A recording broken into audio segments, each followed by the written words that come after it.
नमस्कार, स्वागत है आपका संभाग पोस्ट न्यूज में और आइए करते हैं खबरों की शुरुआत।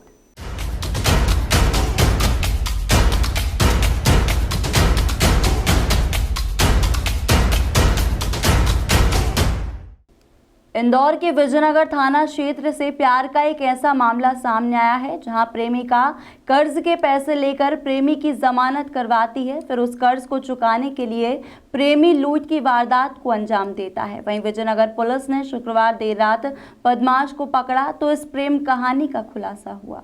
विजयनगर थाना प्रभारी तहजीब काजी ने बताया कि इलाके में लूट की वारदात बढ़ने पर हमने मुखबिर सक्रिय किए थे और कोई भी बड़ी सफलता नहीं मिली तो जेल भेजे गए अपराधियों के रिकॉर्ड खंगाले और इलाके में सिर्फ महंगे मोबाइल लूटने वाले आरोपियों के नाम की लिस्ट निकाली गई।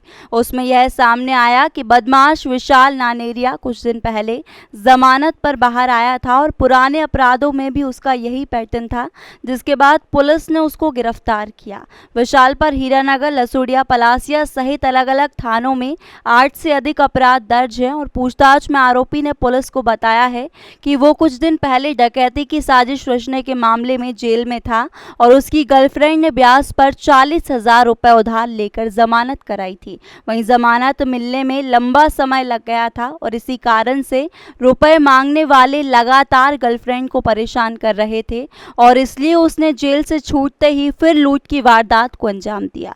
आपको बता दें कि किसी भी वारदात के बाद पुलिस विशाल को पकड़ती तो उसकी गर्लफ्रेंड थाने पहुंच जाती थी और पुलिस अधिकारियों से गुहार लगाती थी कि विशाल का आखिरी अपराध समझकर छोड़ दीजिए। सर, एक बताएं कि एक अजीबोगरीब किस्सा सामने आया थाने का, क्या है?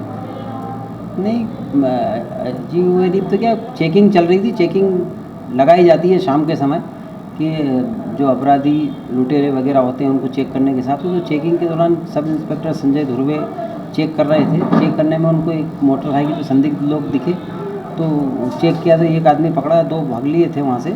तो इसमें जब उससे पूछताछ की, उसके पास शराब तो मिली थी, बाकी उससे गाड़ी भी चोरी की मिली। फिर जब उससे पूछताछ की तो पूछताछ पे पता चला कि वो और उसके जो साथी हैं जो फरार हैं अभी, ये लोग मिलकर अभी कुछ समय पहले ही जेल से छूटे थे और जेल से छूटने के बाद तुरंत में ही इनने फिर से स्नैचिंग और लूटपाट और वारदातें, मोटरसाइकिल चोरी आदि स्वीकार करी है कि ऐसा करा है इनने। तो इसी के आधार पर इसको गिरफ्तार किया गया। गिरफ्तार करने के बाद में जब इससे पूछताछ की गई तो इसने बताया कि ये घटना करने के लिए मोटरसाइकिलें भी चुराते हैं। तो इससे 3 मोटरसाइकिल भी बरामद की गई और अन्य अपराधों में पूछताछ के लिए इसका PR लिया गया था, जो माननीय न्यायालय फिर पेश किया गया है इसको। और अन्य जो साथी इसके जो इसके घटनाओं में साथ में रहते हैं उनकी तलाश की जा रही है। ये वारदात करने के पीछे घटना मतलब क्या कारण रहता था इसका? इन्होंने ये देखा है, ये 3-4 इनके 4 लोगों की गैंग है। ये पहले भी इस थाने में हमने बंद किया है इनको। तो ये जमानत पे अभी कुछ दिन पहले ही छूटा था। जमानत पे ये ऐसा पता चला कि इसकी कोई फियांसी है, वो इसकी जमानत करवा लेती है और ये जमानत पे बाहर आने के बाद अपने साथियों को भी बाहर निकला लेता है और फिर तुरंत फिर से वारदात स्टार्ट कर देते हैं। इसी के आधार पे समीक्षा होती है।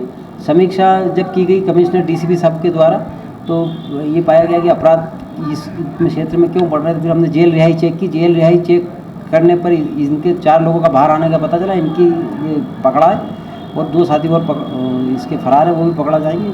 इससे फिर कंट्रोल होगा। अच्छा, बताया जा रहा है कि इसकी जो प्रेमिका है वो उधार पैसे लेती थी और फिर उसके बाद इनकी जमानत कराती थी। हाँ, इसकी जो फियांसी है वो कोई जॉब करती है, वो अपनी तनख्वाह और अन्य इधर से करके इसकी जमानत करवा लेती है। जमानत हो जाने के बाद में ये फिर से वारदात करने कर्जा चुकाना।